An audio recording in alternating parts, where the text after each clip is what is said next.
ഒരു പുഴുവിൻ്റെ സഞ്ചാരം റെക്കോർഡ് ചെയ്തതാണ്.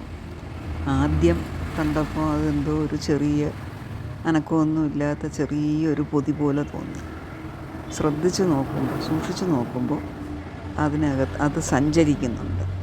അങ്ങനെ അതിനെ പിന്തുടർന്ന് സൂക്ഷ്മമായി പരിശോധിച്ചപ്പോൾ അതിനകത്തുനിന്നൊരു പുഴു ഇങ്ങനെ സഞ്ചരിച്ച് പോകുന്നുണ്ട്.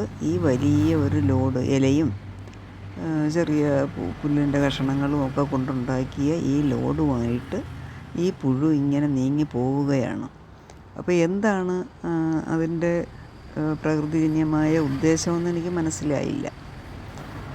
അതിൻ്റെ പ്യൂപ്പയാണോ ലാർവയാണോ അതോ അത് സമാധിയാണോ? സമാധിയാണെങ്കിൽ അനങ്ങാതിരിക്കില്ലേ? ഇതൊന്നും മനസ്സിലായില്ല.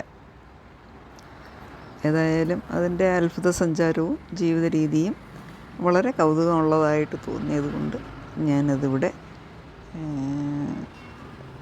കൂട്ടിച്ചേർക്കുന്നു.